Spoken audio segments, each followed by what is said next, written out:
But Mom, I didn't lie to the principal. Paul. Simon told us that it was you who pushed the boy first. He grabbed me and picked me up by the shirt. Then he just dropped me on the ground. And then he had me against the wall, with his hand around my neck like he was gonna choke me. Did Simon also tell you any of that? Take it easy, Cocker. I understand you're frustrated, but let's remain calm here. Now I should point out that Paul probably was not the only one in the room who was lying. What do you mean, Dad? I was watching Rufus during the entire meeting. He seemed oddly calm, for someone who was just called into the principal's office. And I noted the way he was responding to all her questions. Very confident and sure of himself. We know what Simon told us and I believe him. Our good friend Rufus, on the other hand, I can't help but feel that he was only putting on an act for the principal. Yes, but it still doesn't excuse the fact that Paul lied to the principal. Maybe not. But Rufus sounds like a bully. And from what I've seen, a pretty manipulative one. Bullies like him always threaten people into lying. All right, gang, pizza's here. So after dinner that night, my grandfather came into my room to talk to me. Said that he had some advice that I would be interested in hearing. First, I want you to know that what you did was not okay. I know, Bampa. Everyone's been telling me that, and they won't shut up about it. Now see? There's your problem, Cocker. You're too aggressive. Anger is a very destructive emotion. But I, of course, learned that the hard way. You know, when we brought you home yesterday, we had to keep Talia from coming in here, so she wouldn't see you unconscious. She was wondering where her big brother was. And if he's okay. And quite frankly, I'm wondering the same thing about my grandson. I know this is difficult, but I want you to take this seriously. Anger is a very powerful, yet dangerous emotion. There are times when anger is helpful, and there are times when it clouds your mind. And this right here. This is one of those times where your mind is clouded. Anger's a good thing here though. It'll help me get back at the big stupid idiot Rufus for knocking me out. I'm not letting him get away with this. And my anger will ensure that he never hurts anyone else ever again. And what will this need for revenge accomplish? Look what happened when you followed Rufus at school. Look at how it's affected everyone around you. You really need to think clearly about this, Cocker. Your emotions are clouding your mind and causing you to make irrational decisions. Things were very different at school the next day. Instead of being ignored like usual, everyone seemed to be pointing at me and talking about me. Hey, that's the kid who was stalking Rufus, right? Yeah, what a creep. Screw you. Rufus might have you guys fooled, but he certainly doesn't fool me. Hey stalker, did you stalk anyone else last night? No. But I heard your dad stalked your mom's sister. Very funny. You know, I've seen your mom around a few times. That sexy MILF can stalk me anytime. What did you say?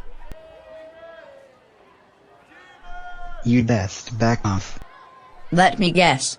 Rufus put you up to this. No man.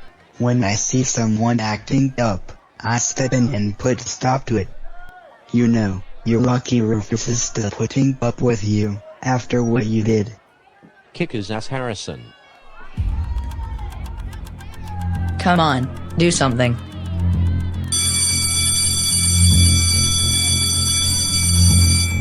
Catch you later.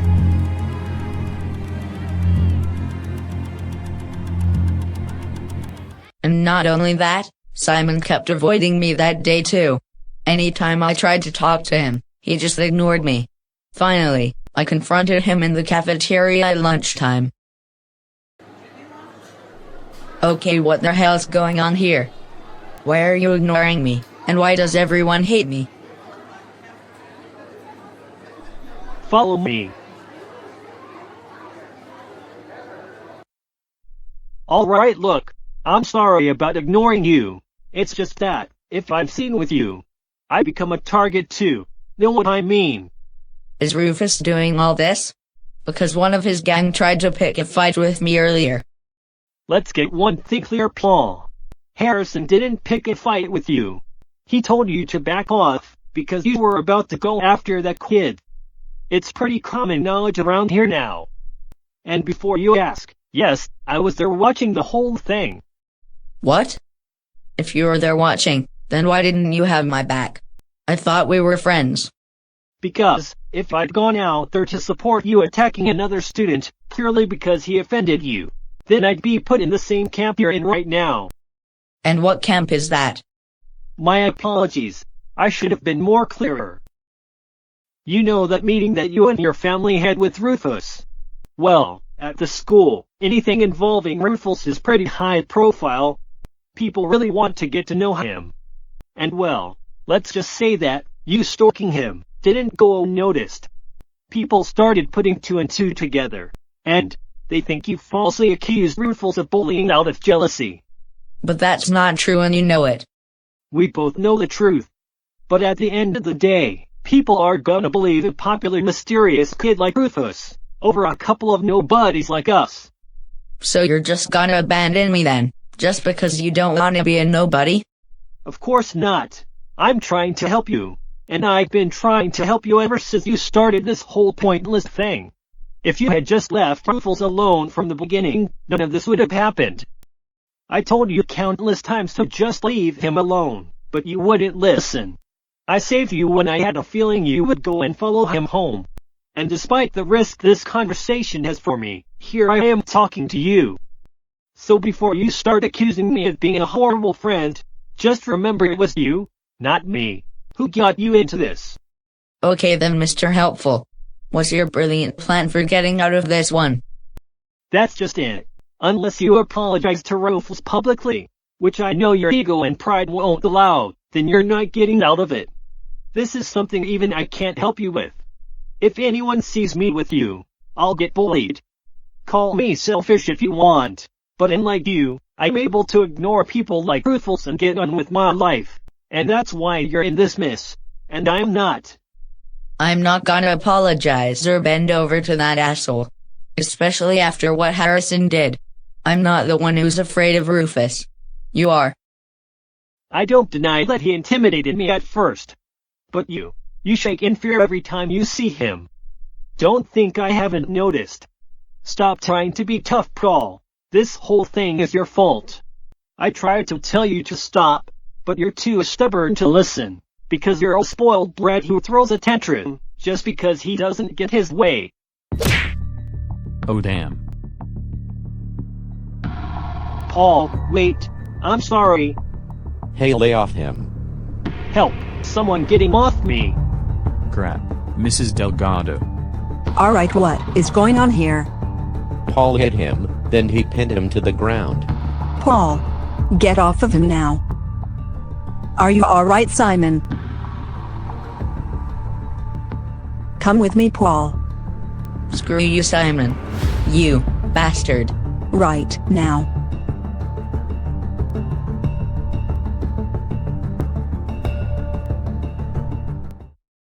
Oh my God. That's awful. Tell me about it. So then what happened? Paul. I'm sorry, Jessica. I need to think things over. Paul, wait.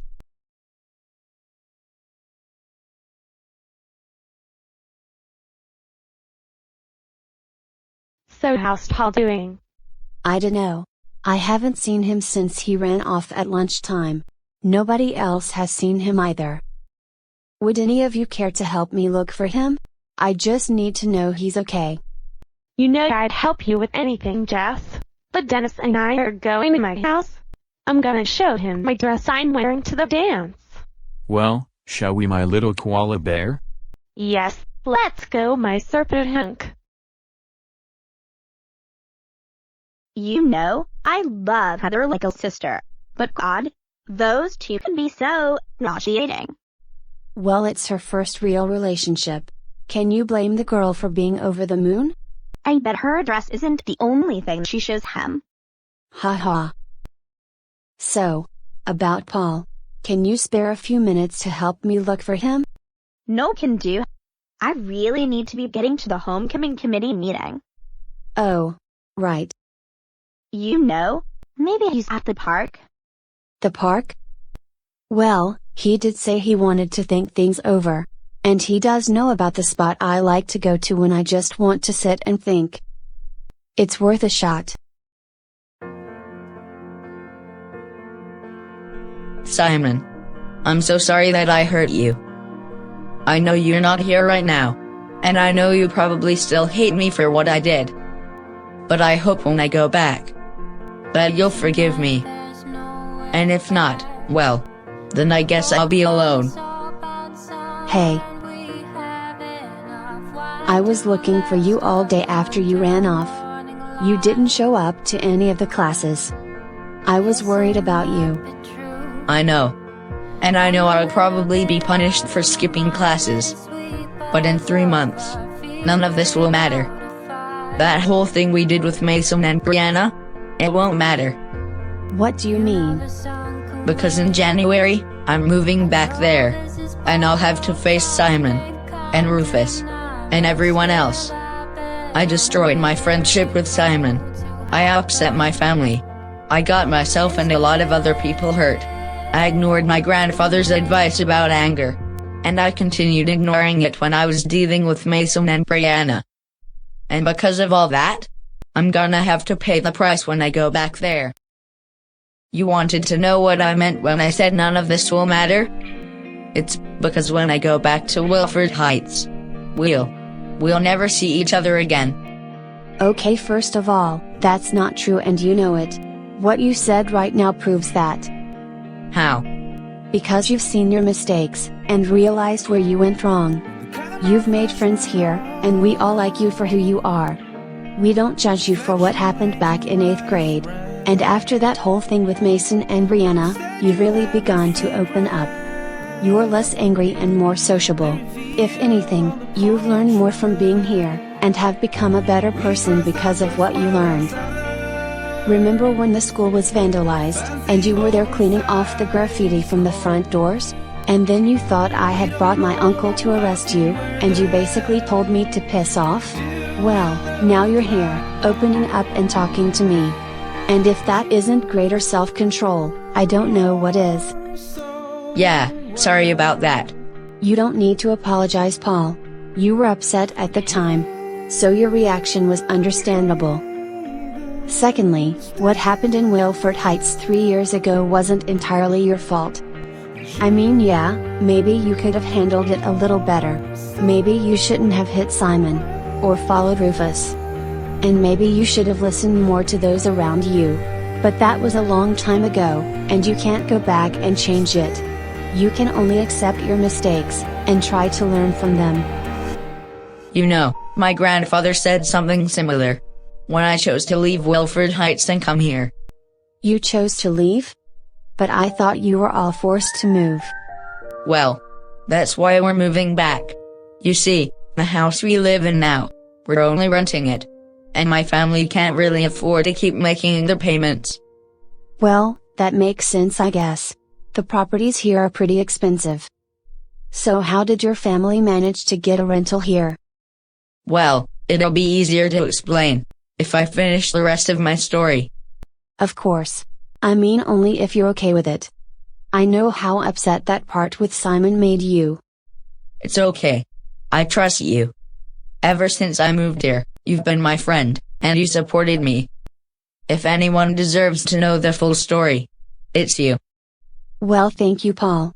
That means a lot. So, after school that day, I was back in the principal's office with my parents and grandfather. And well, let's just say, it wasn't pretty.